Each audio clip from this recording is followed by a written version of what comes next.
রাজধানীর 2 কোটি মানুষের জন্য পাবলিক টয়লেট মাত্র 90টি। সেজন্য প্রায় দুর্ভোগ পোহাতে হয় নগরবাসীকে।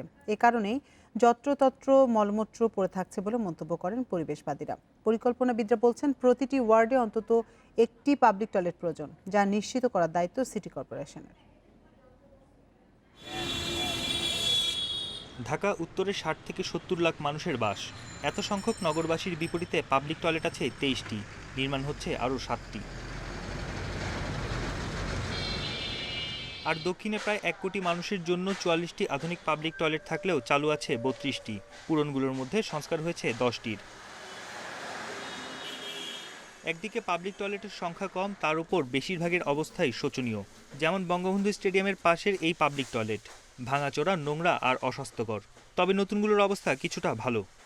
এখানকার অবস্থা মোটামুটি ভালো, আর কারণ বাজারটা একটু খারাপ আর কি। কারণ বাজার মহাখালীটা এই দুইটাই খারাপ। হঠাৎ যাদের মনে করেন পায়খানা ব্যাগ আসে, তখন সে কোথায় আছে খুঁজতে খুঁজতে অস্থিরতা হয়ে যায়, যার জন্য একটু বেশি থাকলে তার আর খুঁজতে অস্থিরতা হওয়াটা লাগে না। এত কম পাবলিক টয়লেটের জন্য প্রায় বিপাকে পড়তে হচ্ছে পথচারীদের। নগরবিদদের মন্তব্য, এক্ষেত্রে সিটি কর্পোরেশন যথেষ্ট উদ্যোগী নয়, আর খেসারত দিতে হচ্ছে ঢাকাবাসীকে।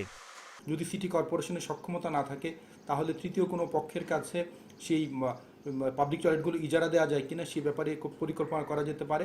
তবে সেক্ষেত্রে দেখতে হবে এই ক্ষেত্রে পাবলিক টয়লেট ব্যবহার করার জন্য যে খরচটা, সেটা যেন আমাদের সাধ্যের মধ্যে থাকে।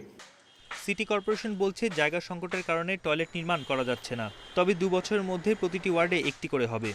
প্রকৌশল বিভাগকে নির্দেশ দিয়েছি এবং তারা একটি প্রকল্প প্রণয়ন করছেন, সমীক্ষা করছেন যে কোথায় কোথায় প্রয়োজন বেশি। কারণ যে সকল এলাকায় মানুষের যাতায়াত বেশি, সাধারণ মানুষের যাতায়াত বেশি, সেই সব এলাকায় বেশি করতে হবে। জরিপে দেখা গেছে ঢাকায় প্রতিদিন অন্তত 50 লাখ মানুষ পাবলিক টয়লেট ব্যবহার করেন। বন ইবনে কামাল, ইন্ডিপেন্ডেন্ট নিউজ, ঢাকা।